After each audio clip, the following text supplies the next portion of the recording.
Welcome, everyone, to Rutgers at the voice of college football. We've got a special show for you today, specifically regarding transfer portal updates. I'm here with my fantastic co-host, Gabriel Pickup. Go Scarlet Knights. And if you like this show, hit that like and subscribe button. Let's get right into it, Gabe. What's going on in the transfer portal for Rutgers? Yeah, some breaking news last night, actually. Quarterback Johnny Shepard hit the transfer portal, which, I mean, you kind of figured that, we might lose a quarterback that doesn't want to be a third stringer. He was battling with A.J. Surris for the backup quarterback spot behind Ethan. And, with this news, you can either say he lost the battle or he didn't feel like making it a competition. Probably wants to go somewhere where he can either start right away or be the solidified backup quarterback with no competition. And, he hasn't seen much action. He played in 4 games last year, and he didn't throw the ball. He actually got 3 carries for 24 yards. So a little bit of wildcat action, if you will. And, he didn't get much action, and he wasn't playing really to his strengths. So for him to say he wants to go, I don't necessarily see a problem with it. How are you doing, Austin? Nice to see you in the Chizzy chat. And, I have mixed feelings about it, really. On one hand, I get why he wants to go. On the other, he could have proven himself to be a starter next year. But I guess with AJ being a underclassman, too, there was no security, and maybe he just wanted security. Yeah, it seems to me that, let's see now. Johnny Shepard, he's a sophomore, backup QB last year. He had 24 snaps for the Scarlet Knights last year, no pass attempts. And at the beginning of spring camp, when Coach Schiano was asked about it, he specifically indicated that it was a tight battle between him and quarterback A.J. Surris. And as is Schiano's philosophy, he said, you got to take the belt from the champ if you're going to be the starter. And at the start of spring camp, the champ, as you would have it, was a Johnny Shepard. So the fact that he's transferring suggests to me that he was losing the battle to be the backup quarterback, and that's the reason for the transfer. Now, this raises a big question for me, which is, with Ethan Cali come out as the starter and A.J. Surris, I'm certain is a scholarship player as the backup, we only got 2 scholarship players at quarterback. Does that scare you? It scares me. And what also scares me is it's Wednesday, April 23rd. So we have 48 hours plus 7 more. We have 55 hours to get anyone from the transfer portal. And that is scary because, on top of – so I'll say this. On top of the 6 guys that we're losing for the transfer portal, we're also losing basically our entire defense to ineligibility, which we fixed most of the issues. But – we need to get someone, and we need to get someone quick, definitely at quarterback, because if Ethan goes down, there's no one backing up A.J. Surris at the current moment. And, many people within the organization believe that Surris will be the starting quarterback in 2026, and that's barring any huge transfers or huge freshmen that might start right away. So it's not that we're worried about A.J. coming up next, it's who comes up after that. And with a Johnny, we could see that either one of them could have stepped on the field and made an immediate impact. We don't know if anyone can after AJ. Yeah. And I guess my question for you is, do you know anything about A.J. Surris, his background, or his, what's his potential? Well, I know that his potential is high because the fact that he's the backup quarterback, and many are saying within the organization and Rutgers media are saying that he could definitely be the starter. Coach Schiano believes in him. And this team, it seems like, believes in him. But as far as his play style or anything of that nature, I'm certainly new to that. And that's something that I could definitely learn more about. And I hope to learn more about in a positive manner, suggesting that maybe he is the starter in 2026 and ahead of the game. I think you're right. He's going to be the starter in 26, which I've dubbed the magical year for Rutgers, where they're going to eclipse that incredible 2006 season and potentially make the college football playoff. But this brings up the broader issue of how Rutgers is doing in the transfer portal generally, a question that Austin raised. Well, the good news for Rutgers is that On3's transfer portal rankings have Rutgers ranked 7th in the country in their transfer portal rankings, with 3 4-star players transferring in, 0 4-star players transferring out. And yeah, go ahead. I was just going to say 8 3-star players are transferring in, while 22 are transferring out. But often when you see a significant exodus of players, especially 3-stars transferring out, it doesn't suggest that Rutgers is losing a tremendous amount of value. It suggests that these players just weren't going to see the field at Rutgers. That's very plausible. My question is, when was that ranking last updated? Because I thought that Jalen Matthews is a 4-star, and I know that he's probably out of here. That was updated, I believe it was 10 days ago. So it may not have captured the Jalen Matthews transfer. But regardless, that transfer in of itself is not going to lead to such a huge drop. No. So I think they've done well in the transfer portal, especially bringing in people like Cam Miller, like Jet Elon, and some more beef on that defensive line. But it's not over yet in the transfer portal. We still have a few days left. So, hey, you never know what can happen, but it looks like Rutgers ultimately, when you look back, is going to be in a good position, and that the transfer portal this year has benefited them and not hurt them like it has other teams. Tennessee. Yeah. I mean, it's funny. They kind of traded Nico for the UCLA quarterback. I forget his name. Joey Aguilar. Yeah, they kind of did a little 1-for-1 there.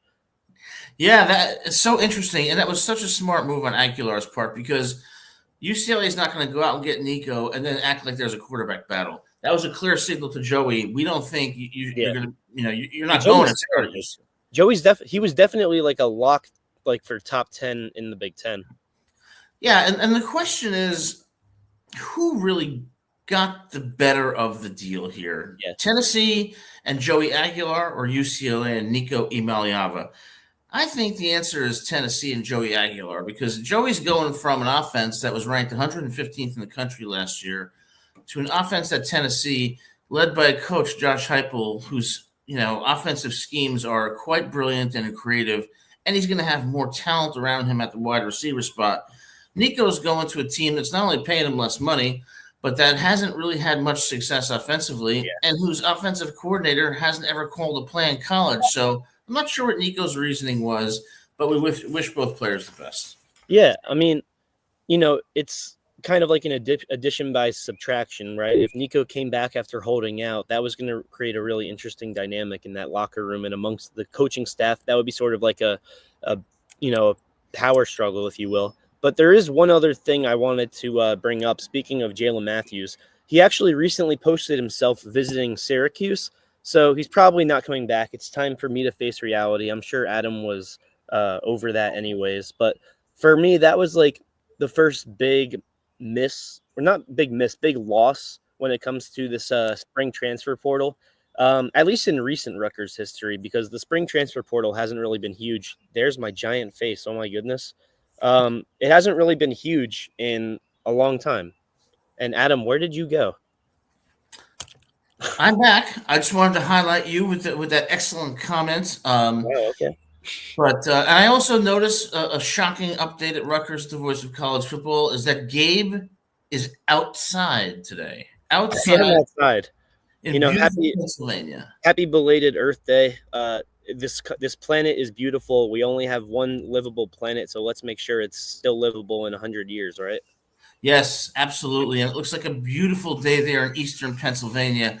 I, on the other hand, currently in Milledgeville, Georgia, am Are you waiting. Sure you're not in Piscataway? It looks like you're in Piscataway. I should be in Piscataway, and in the fall, I will be in Piscataway on the sidelines, and so will you. We'll be broadcasting live from Shea Stadium, but I'm awaiting a severe thunderstorm, so I can't have the luxury of being in nature as Gabe is and engaging in all those contemplative thoughts that he is and mindfulness and finding peace. I'm one with the birds. I'm one with the trees. I'm one with my patio, and yes. Here's hoping that Ethan and AJ, if he has to see the field, they're one with the football and one with their receivers. Absolutely, and it's going to be an exciting year, and can't wait to be a part of it. So, any other news on the transfer front? So let me see.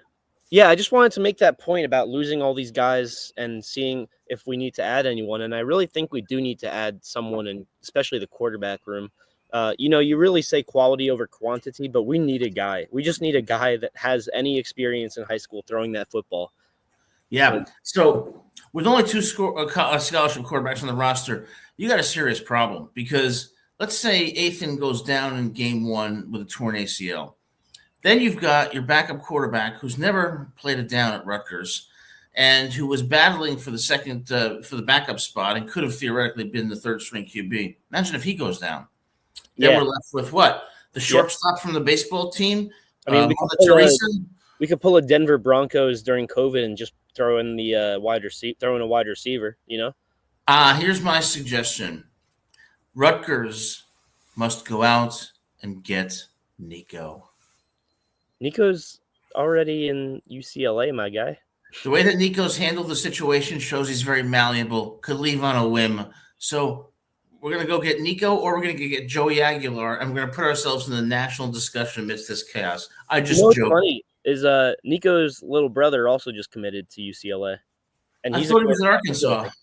He committed to UCLA. Madden. Okay, so I don't understand that. So Madden basically committed to being a backup for 2 years? For his bro, yeah. I don't understand their decisions, but maybe that was part of the deal, right? Nico said, "I need my little brother to get paid." Well, I don't understand their reasoning. I don't understand why he left Tennessee. He took a pay cut. He went to a team with an offense that's terrible. But hey, we wish him the best. Now we have Austin Williams coming on the show. Let's get his thoughts about this. Always good to see Austin. Hopefully, the camera works. Let's go. Okay. Welcome to the show. How you doing? If you notice, Gabe is out in nature today. I'm just like you. Gabe is. Yep, enjoying nature. Shirt on. Yeah, Gabe's back in the transfer portal. You can't trust him, Adam. Yeah, you got to watch out for him. I don't have any NIL deals at the moment. You guys are okay. Yeah, well, Gabe, you're a valuable asset. You'll get them, I'm sure. I'm sure Taco Bell, KFC, or whatever. Yeah, I don't have will come call. But in all seriousness, though, fellas, transfer portal is always an interesting time of the year. Players going, players staying, money, all that. But what I want to get to is Adam brings up that Rutgers is currently 7th in the rankings this year.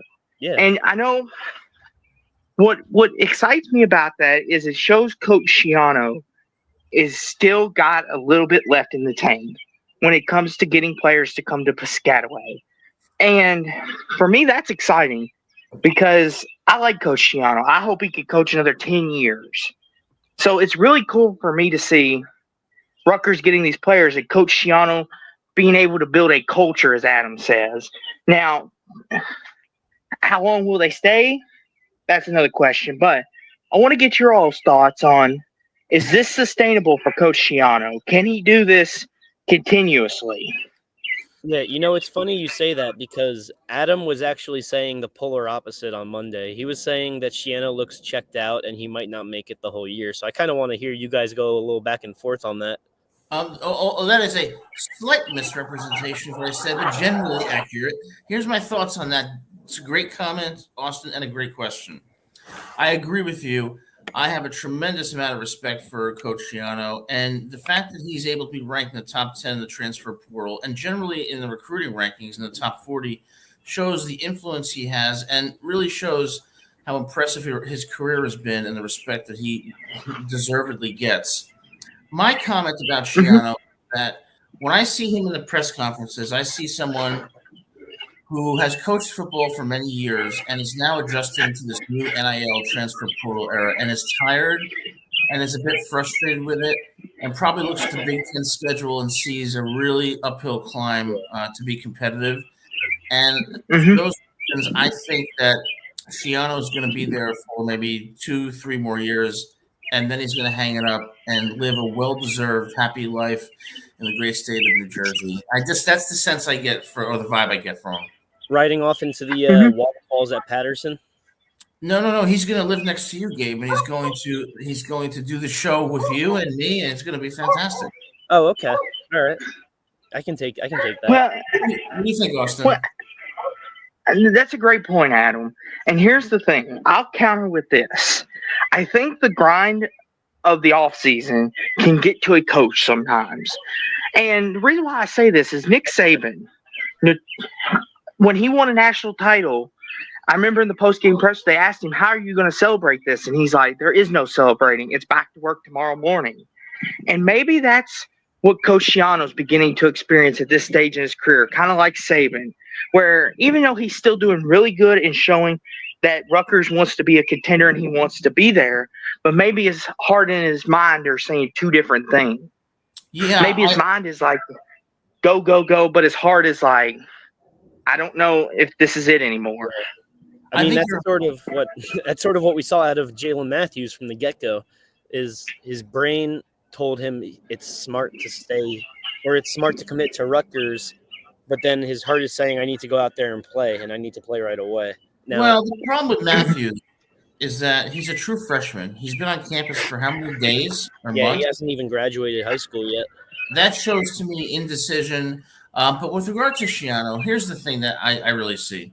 When you're a coach in the old era of college football for so many years, adjusting to this new era where suddenly players have all the power and you got to kiss their ass in the offseason, just praying to keep them while still recruiting, that kind of grind and that kind of power differential where the players now have all the say is got to be taxing on any coach, but especially a coach that's really used to the old system, which I don't think was a bad system. Of course, I think pairs should be played, but certainly not the Wild West like we have now. So I think the combination of that investment and the additional demands it requires is enough to wear down anybody, especially someone who's in the mid to late portion of their career. I mean, you know what I think when it comes to Shiano and his recruiting style? He's a hard-headed NFL type of recruiting guy where he's used to recruiting guys based on logic and a foreseeable future. But with these guys, especially high schoolers, they're just kids and they don't think long-term. They think short-term. They think with their heart. They think, where is the best fit for me now, not where is the best fit long-term, especially because you're only guaranteed 4 years of eligibility, because they won't have the COVID rule. So he's recruiting in that way, and it'll get some of the transfers with the more mature ones, especially like the DT Sheffields, the Colin Weavers. But with the high school, that's why I think it's a little bit of a lower ranking. You said top 40 in high school, or with the true freshman rather. So I think that's why there's a bit of a discrepancy there. Yeah, and Gabe, I'll submit this. Greg Schiano is, I believe, in his mid to late 50s.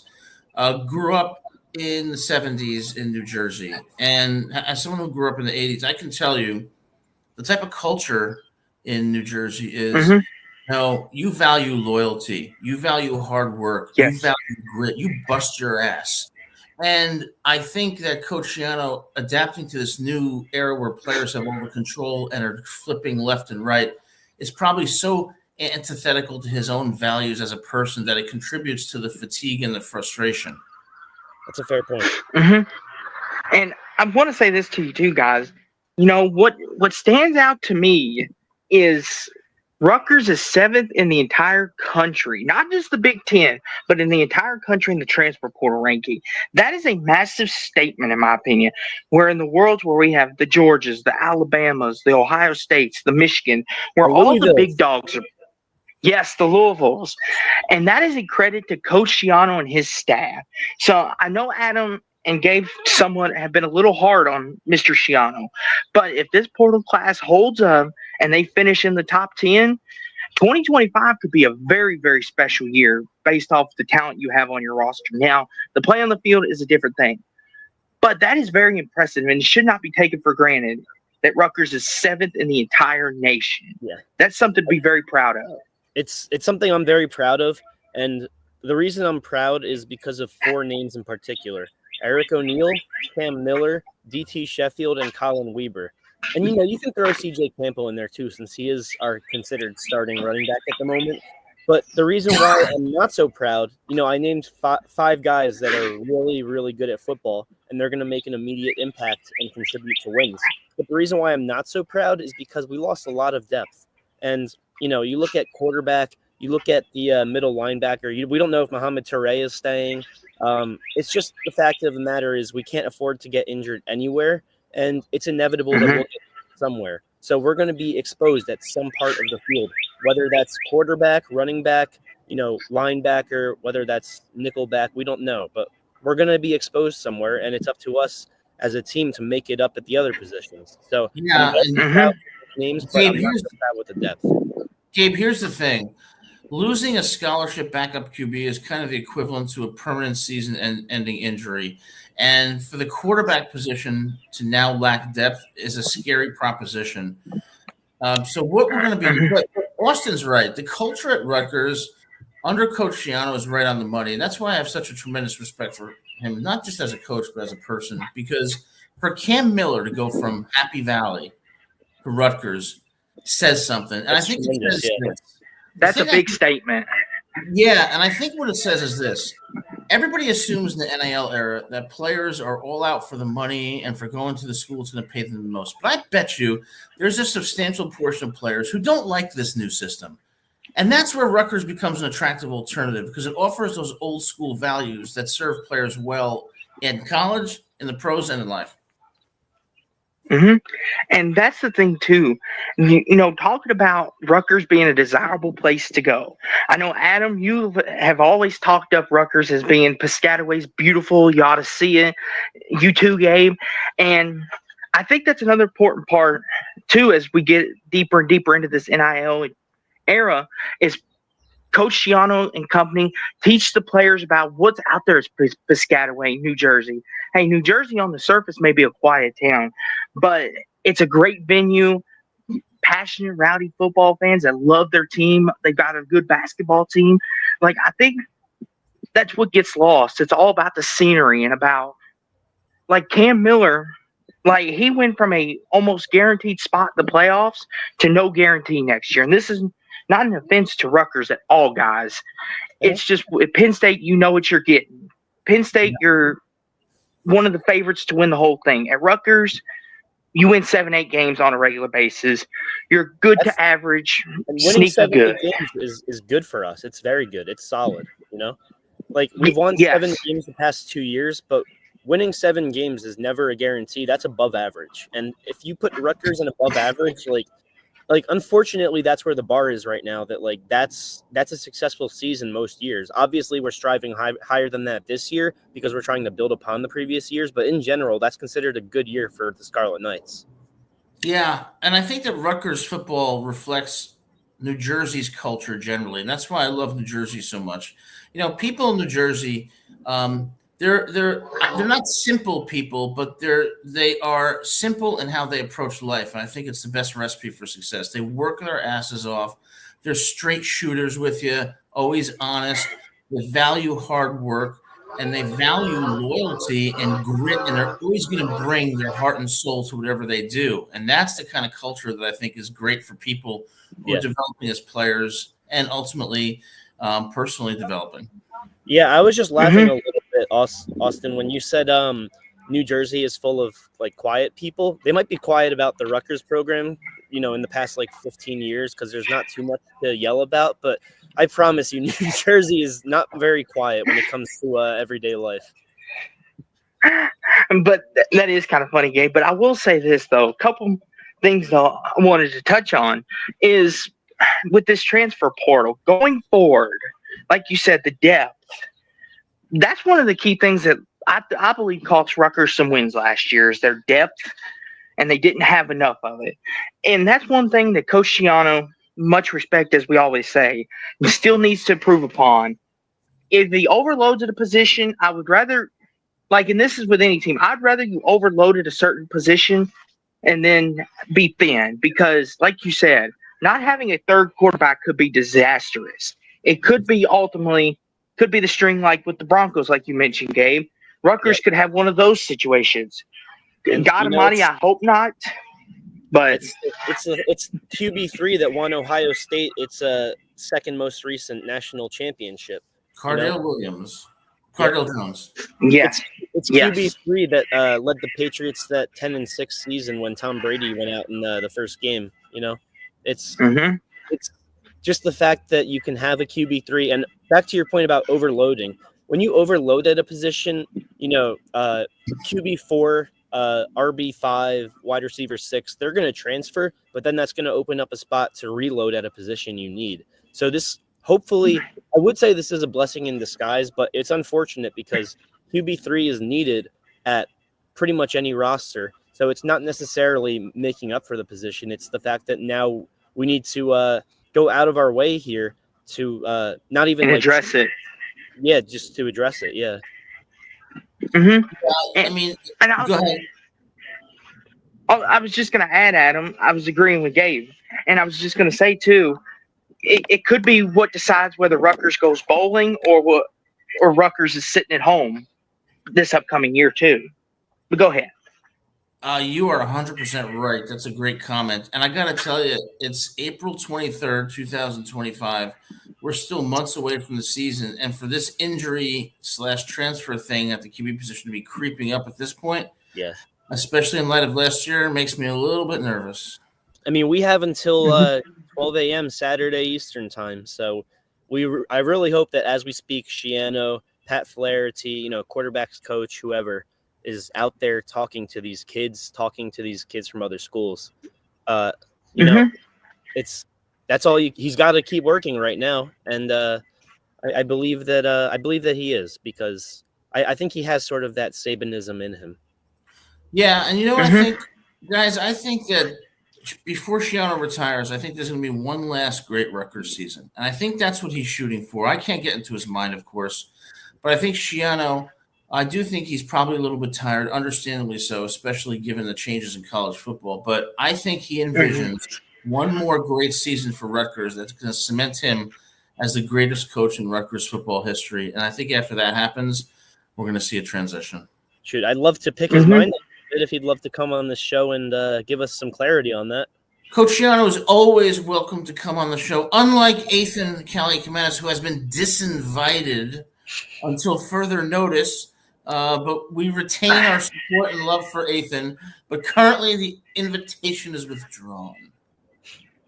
Well, Mr. Ethan, I have no dog in this fight. This is between Gabe and Adam, but I'm just a guest. Yeah, Austin, what do you think? What did you think about Game 2 the other day?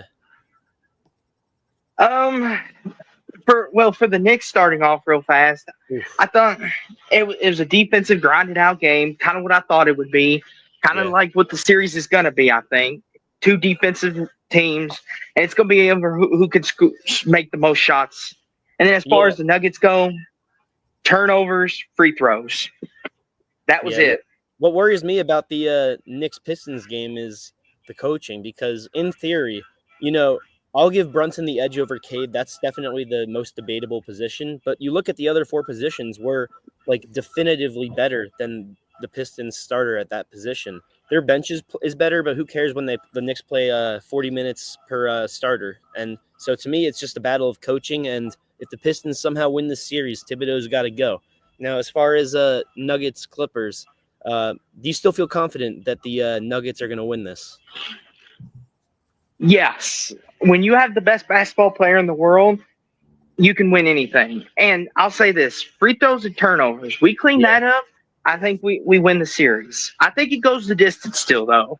I knew that going in. This wasn't going to be 4 or 5 game. Yeah, I think it's going to go the full 7. Then the winner of that's going to get to play OKC. But I will say this, though. One thing I did want to ask you, because I did want to ask this, because I know you all are not high. You are high on 2026, but now seeing that Rutgers is 7th in 2025, is there a chance the magical season for Rutgers can begin this year? You know why I think that there is a chance? It's because AJ Suris, we don't know enough about him, but with Ethan, we know how great he can be. It's just a matter of consistency, and he's got enough offensive weapons to become an elite ball slinger. So it's really he could have a top 10 quarterback season for all we know. And he has enough weapons to do so. The defense, if healthy, is one of the better defenses in college football. It's about health and consistency. Those are the two elements that I think can carry us to a 9-win season.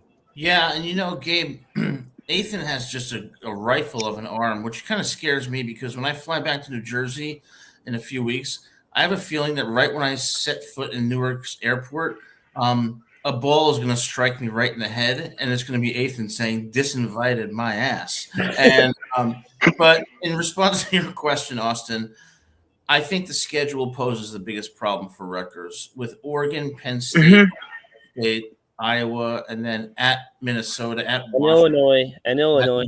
Illinois.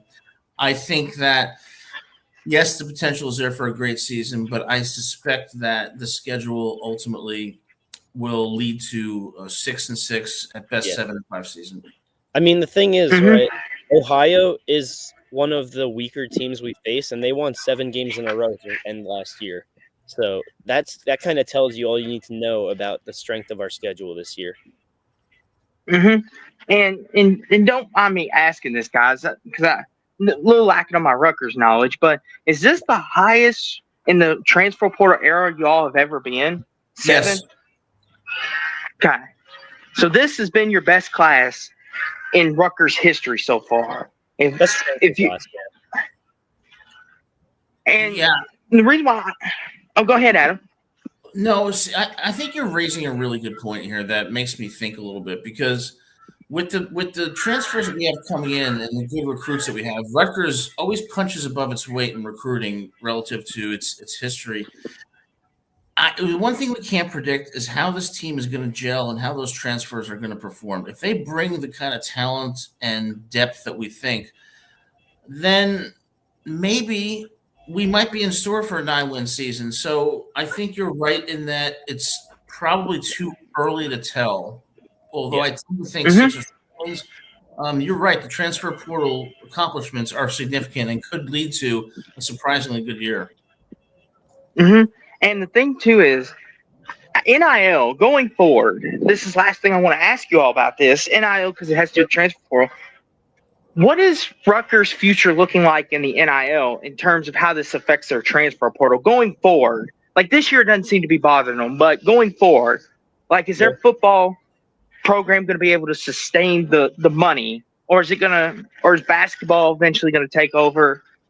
What's your thoughts on that? The See, NIL situation.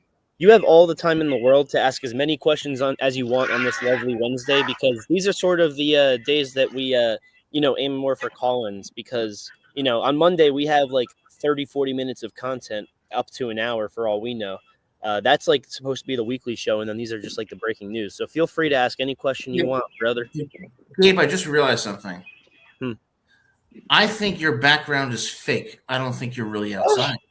Or you think I don't see any trees blowing. Everything is too still. It's not windy. You didn't see that bird just fly by? It was probably remotely controlled. Oh, okay. Yeah, I mean all birds are, right?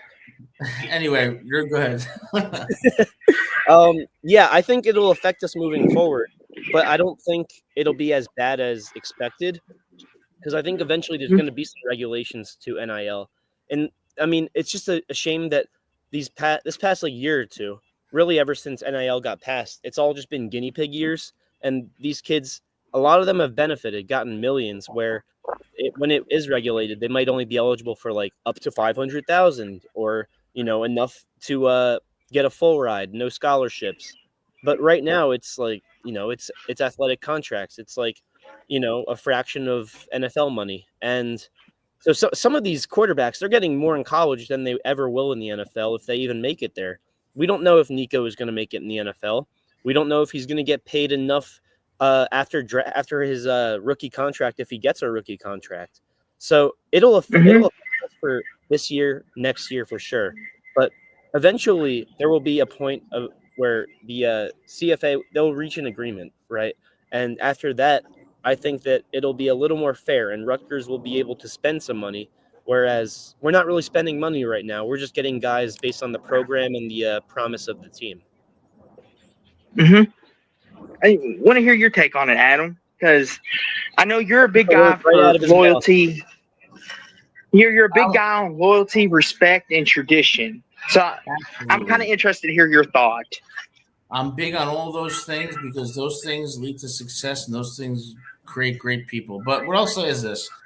From the research that I've done, there's some information out there to suggest that Rutgers has a lot more money than we initially suspected, and that they are focused on being competitive in NIL, which bodes very well for them. And I wonder if their top 10 transfer portal ranking might be related to the fact that Rutgers is offering players more than we would otherwise think they are. So I do think that they're dedicated to football, to being competitive in NIL. And like Gabe said, with the regulations, that's going to make them more competitive. I also think that Rutgers and Coach Schiano have a brilliant, brilliant knack for finding players who are at smaller programs, but who have the talent to be competitive at the highest levels, like the DT Sheffields, the diamonds in the rough, if you will.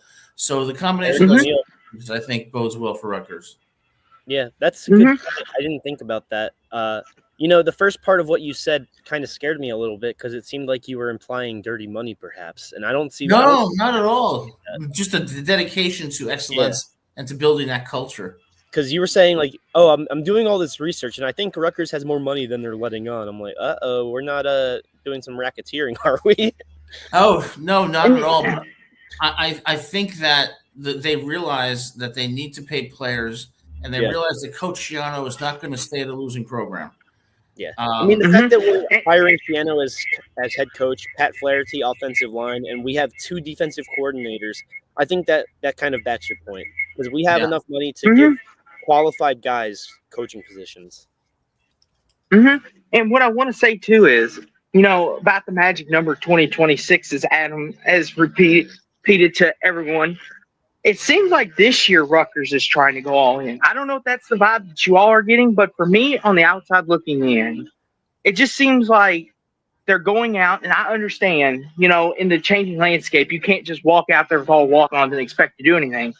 But to be top 10, to be top 40 nationally in recruiting, it seems like Rutgers is going all in on this year. They're focusing on this year. Does that scare you going forward, Adam, especially someone who's high on 2026, that they're putting their chips in now? It doesn't scare me at all for a couple of reasons. Number one, Coach Schiano recently signed a contract to be the head coach through 2030. Okay, whether he goes through 2030, I'm not sure. But here's what I think. I think after last season, Schiano was pissed off. And I could see him going to the AD and saying, I'm tired of this crap. I'm tired of appearing before the media every week and having to talk about injuries and not enough depth and deal with losses 14-7 to Nebraska, 35-32 to UCLA, last-minute loss to Illinois. I've coached at Ohio State. I've coached in the pros. I'm not going to tolerate a losing culture. We're going to do what we're going to need to do to be successful and build a championship culture, or I'm out of here. I could see him saying that, and that's why I've seen a shift in both the quality of the transfer portal and getting people like Cam Miller, the quality of the recruiting. I think Schiano single-handedly is behind this, and I think the university is behind it because they desperately don't want to lose him, and that bodes well for Rutgers. Yeah, I mean, Cam Miller in particular, I think he has a chance to be the best cornerback in the Big Ten. And as far as, what you said about him kind of giving like an ultimatum, I can definitely see that. I can see everything you're saying, and I think that when it comes to going all in this next year, I think it's because of Ethan Callie-McManus being a senior. The coach at 150% believes in him. The players believe in him. Some of these former players may or may not have been commenting on our YouTube channel about him, but that's here or there. If you can find the video that I'm suspicious of a certain comment, then go ahead and give me a shout on Instagram or X, but there's certainly a very suspicious comment, but I'm not going to say it was or wasn't because I ain't trying to get sued. But back to the point, they're very in on him despite what the fan base is saying. Fans are very indifferent on him, for lack of better words. But that's why a good point, Gabe. Is because of Ethan being a senior. And I'm glad you brought that up. Oh, go ahead, Adam. My apologies. No, not at all. Of course. It's just Ethan Callie-McManus has what every player at Rutgers needs, the intangibles. The guy is a team player. He wants to win. He has grit and perseverance, and people love players like that. And when you have those intangibles, you become a better player. And I think he is a microcosm of the culture that Schiano has built at Rutgers that even if it doesn't happen this year, is going to lead to a magical year in 2026. And it's amazing to say this, but I think nearly all of this is due to Coach Schiano. Of what he's been able to do individually for a college football program on a Division I level is just incredible. So I think the future is bright, and I say that with cautious optimism. And what I want to say is too, I'm glad Gabe brought this up.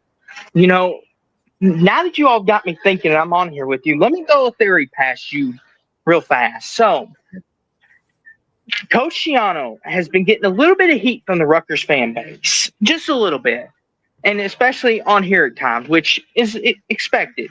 Do you think the fan base kind of riled Coach Shiano up in a way that he's like, okay, our fan base is getting a little tired. They're tired of seeing us just go to a regular bowl game. Like, I need to get my recruiting. I need to get the transfer portal act together. I need to get with times together, or I'm going to be next. Well, Or do you think it's just?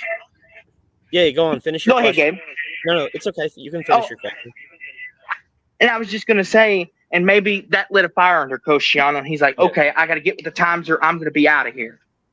So I don't think it would be fair to say that he wasn't trying beforehand, before he may or may not have given an ultimatum, because that would be not giving him enough credit for his character. We know that he is at all times locked in, but maybe he was giving a little too much benefit of the doubt to his employers. And he said, F stability. I want to see what this program can do for me, because I'm giving my all to this program, and I have since I got hired in the early 2000s, and I've proven it time and time again with years like 06 and with guys we've seen play from 09 to 2012, with runs we've seen from individual players in the mid to late teens. We've seen what Shiano can bring. It's just a matter of we need some more spending. And so I think when you're talking about him saying, like, we need more depth, we don't have enough guys, that's not a shot at the team by any means, but that's a shot at his employers. And that's a shot at the athletic director, the committee board. And that's saying, look, I'm doing all I can, but I need some more tools. And I think he was doing everything he could before this past. Yeah. To follow up on that, Gabe, I think last year, understandably, took a tremendous amount out of Coach Shiano. He's got to deal with NIL, transfer portal, a brutal Big Ten schedule, all of those injuries. And I think he gave his heart and soul, but it took a lot out of him. And it would take a lot out of any human. And I think Coach Shiano, personally, I don't think he's thinking about the fans. I think he's thinking about himself and his own personal values. He's a winner. He wants to build a winning culture, develop players, and make them better people.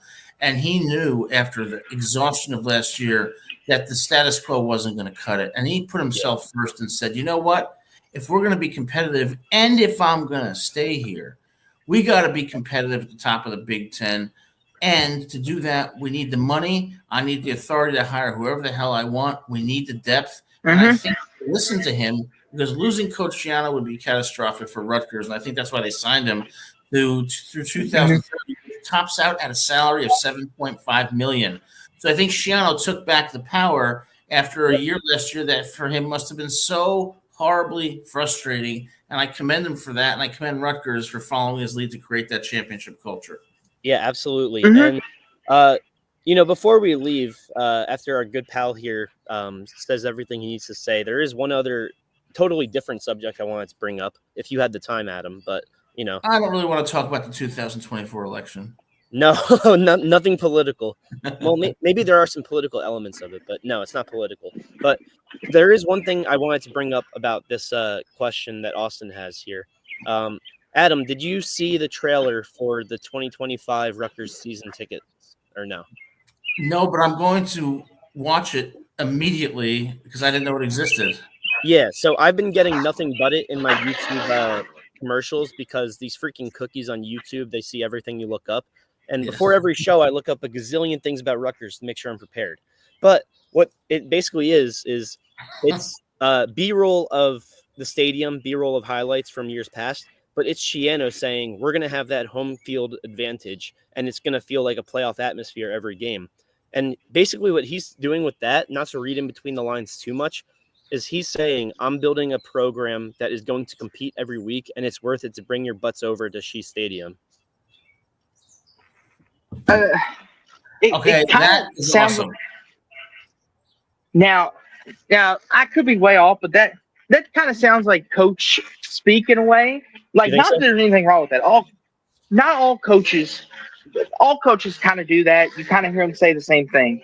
But like I haven't seen it either, Gabe, but I'm gonna watch it because you could tell in their tone sometimes if they're just saying it to get the fans riled up or if they mean it in their heart and soul. It's And the way interesting you all talk, I agree with you 100%.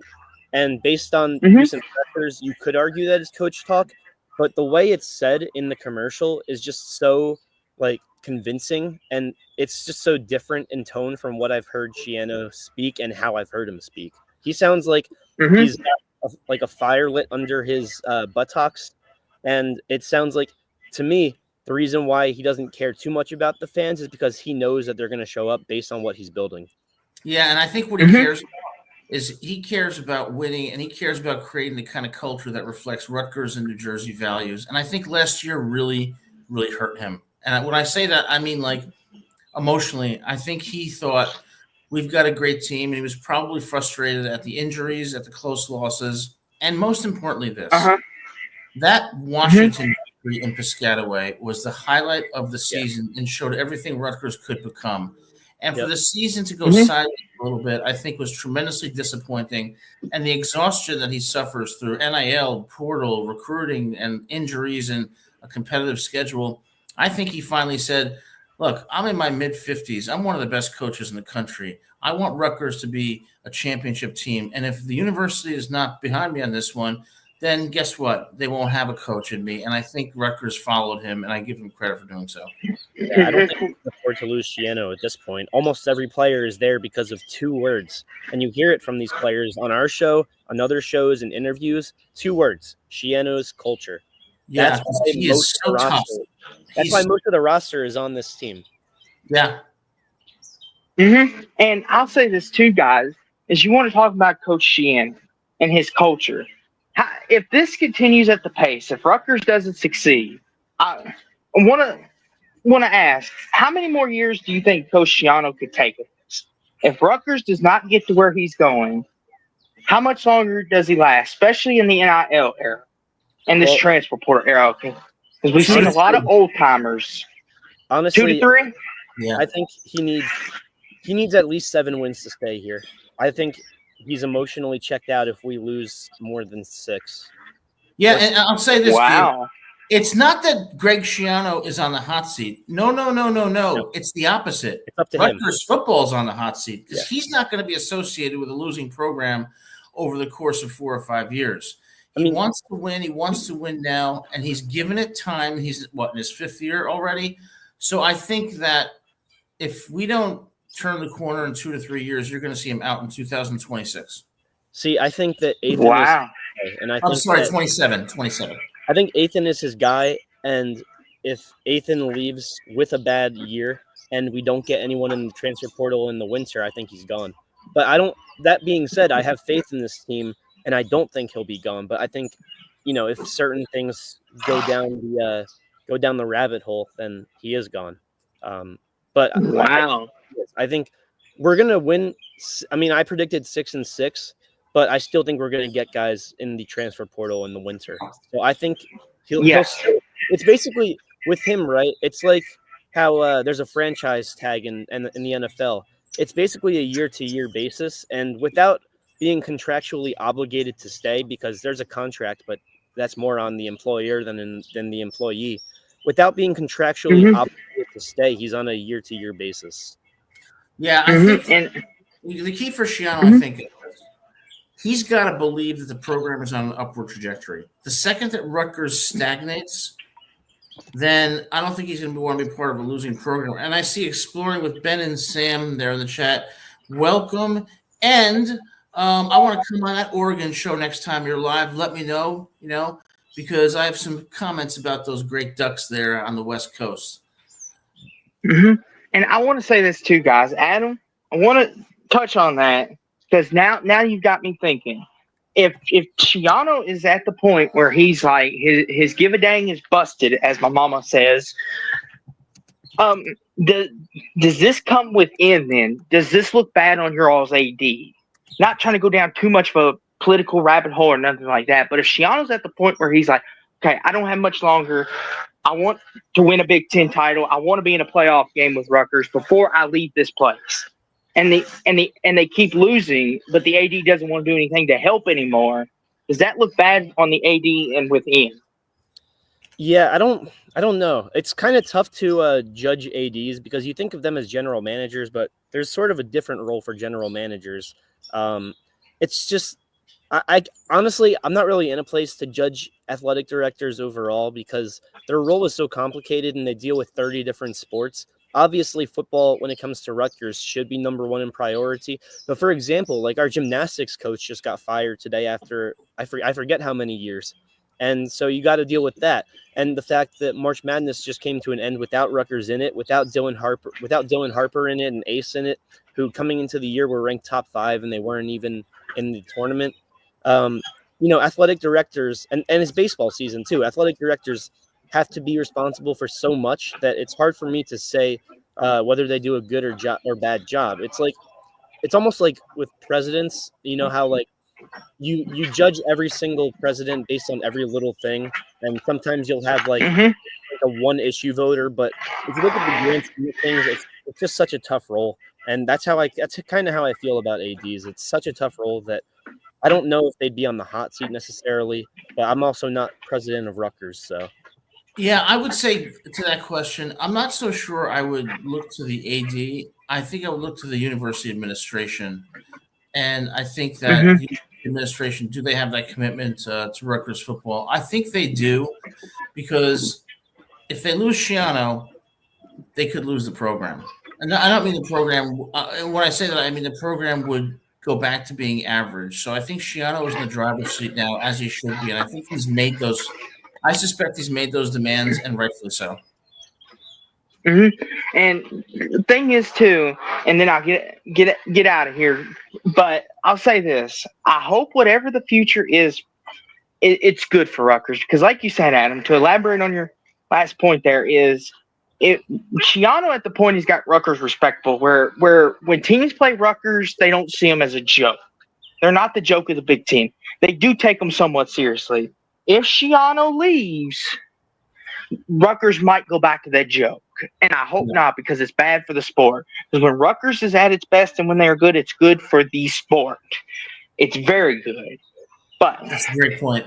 with that being said, though, guys, I appreciate you letting me all on. Congrats on Rutgers' success within the portal and in recruiting. It's nice to see Rutgers is doing good. It's healthy for the sport. And hopefully you all enjoy the rest of your Wednesday. Thanks, Austin. Great call. Always great to talk to you. And thanks for being here and for your great comments, man. go Knicks, go Nuggets. All right, that's our good friend Austin. Always happy to have him on the show man, for yeah. insights and great conversation. Thanks so much, Austin. Yeah, what I love about conversations with our buddy Austin is they can go on forever because it's fluent. Every one of us will always have something to say. It's like half the show he's like the third host. Yeah, he raises great questions, and it's just a fun conversation. So, Gabe, before we adjourn on this 30th now episode of Rutgers Live at the College Voice of College Football, any final thoughts? Yes. The NFL draft is coming up in, I want to say 25 hours, maybe 24 and change. I almost mentioned that. It's funny. We think the same. Yeah, it's interesting, right? Because last year, obviously, we had Max Milton go in the second round, and we've kind of milked that, right, for the whole year. Whenever you think of the NFL draft with Rutgers, you think of him. He's actually going to be at the spring game on Saturday too. So, awesome. I'm happy about that. But we went over, right, will these guys be drafted? And that's sort of the unfortunate conversation this year is there's no lock for someone who will be drafted. Will there be a Rutgers draftee? Most likely, right? Because we have so many guys competing to get into that 7th round, 6th round. Kyle Monungai, it's like he can go anywhere from the 4th round to undrafted. So what do you think? Do you think that there's going to be, like, what round do you think is the earliest round a Scarlet Knight gets drafted, if at all? That's a great question. 4th. Okay, shooting high. And, part 2. I think Monungai has a shot at being in the 4th, maybe the 5th round. I don't know. If I'm a professional, if I'm an NFL team, given his grit, his power, his speed, and just his durability, This guy is someone who I would take a chance on. I think so too, and I'm thinking that Tyrene Powell could be a draft pick. Yeah. Longer Beam has visited all 32 teams, so you better hope for his sake he's a draft pick. Wow. Taking 32 meetings in a couple of weeks, that's dedication. What about Flip Dixon?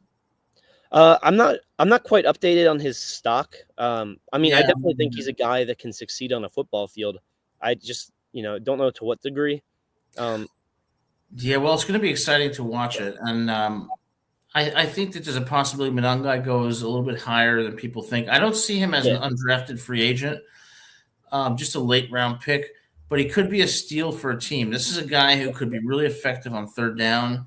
He's a guy who can catch the ball out of the backfield. He's a smart player, and he's a guy who can take the hits and keep on coming. So you've changed your mind on Monangai. He is getting drafted. I've changed my mind slightly after watching some of the highlights a few days ago that he deserves, well, not deserves, but is likely to get a shot. And I think that, yeah. Do you think it hurts him at all that, Raymond did well in his absence, that Ja'Shawn Benjamin did well in his absence? Can you repeat that question? Do you think it hurts him at all that that Antoine Raymond and Ja'Shawn Benjamin did well in his absence? Like, do you think that kind of shows that it might have been more of a system aspect? Or do you think, like, he solidified himself? He's good. That's a great question. No, I don't think so, because I think he separated himself enough from the other players, and particularly because of the USC game. If you look at the USC game, Rutgers was overmatched in the trenches, but he still managed to have some great runs and show just serious toughness and durability. So I think that separates him from the other two at this point. Yeah. And I just think the consistency that he's displayed, and as a quality running back, if you draft him in the 5th round, how much money are you going to pay him? Not a tremendous amount of money. His upside, probably less than he would get NIL deals if he somehow went in a 5th year. Yeah, and he might be one of those diamonds in the rough. So I think late rounds for Monangai. Speaking of diamonds in the rough, because it sounds very similar, what do you think about Demir Miller's chances? Late round pick or undrafted free agent. And here's the reason why. It's not because I think Demir Miller cannot play successfully in the NFL. I think in the right system, he could have a role that benefits and provides value to a team. My question is, was Demir Miller's production affected somewhat by Ethan Kaliakmanis's where Ethan was in his development? See, it's funny you say that, because there's a certain someone in our YouTube that believes that Demir Miller's success was thwarted by Ethan, and that with a good quarterback he could get 900 to 1,200 yards, 10 touchdowns. Yeah, and I don't know. I mean, Ethan's a really good quarterback. Sure, he runs a lot. Sure, his arm wasn't consistent, but he's a really good quarterback. And Demir Miller, you're a great player, and I hope that comment is right about you. I hope that you do make it to the NFL. Yeah, I think that last year, I think that Ethan was a good quarterback. I don't think he was a very good quarterback. I think he was still developing. Okay. He'll be an excellent quarterback. And I like to approach this kind of gently, because I'm not trying to criticize Ethan, but I'm looking at where he was in his evolution last year. And where he was in his evolution, I could see that a receiver like Demir Miller, had he been maybe a receiver with Dylan Gabriel throwing the ball or Will Howard throwing the ball, could have been different. So I think there's some merit to that. It doesn't mean that those are pocket passers, so I definitely agree. Yeah, but that doesn't mean Ethan's not going to be fantastic this year or have a shot at the NFL. But I think from where he was at, I could see some merit to that argument. Yeah. Okay. Yeah. All right. So 5:58. Been on for an hour. What are you having for dinner? I am having Buffalo Wild Wings. Oh, I am jealous. I love Buffalo Wild Wings. They were just delivered, and they smell great. Oh, man, I got to let you go then. And then after that, I would love to have some Krispy Kreme donuts. But here's the thing. I don't want to get diabetes. So I'm going to just stick with the wings. But great show as always. And, if you guys like the show, hit that like and subscribe button. We're going to be on, as usual, every Monday at 7 p.m. But we may have shows in the interim as news develops. We're looking at possibly streaming on a Sunday after the spring game on Saturday, and we'll probably have some recruiting news too, because the portal closes Saturday, the second it hits Saturday. So Yeah, and we're getting closer to that season. It's going to be exciting, and we'll be, broadcasting live from Shea Stadium next year. So get on board with us. It's going to be a great channel, and we're going to have some yes. great updates for you in the coming days. With All that, right. we will see you Monday at 7 p.m., if not sooner, after that spring game.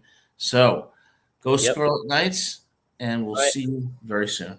I'm going to be one with the nature, so I'll see you guys soon. Enjoy.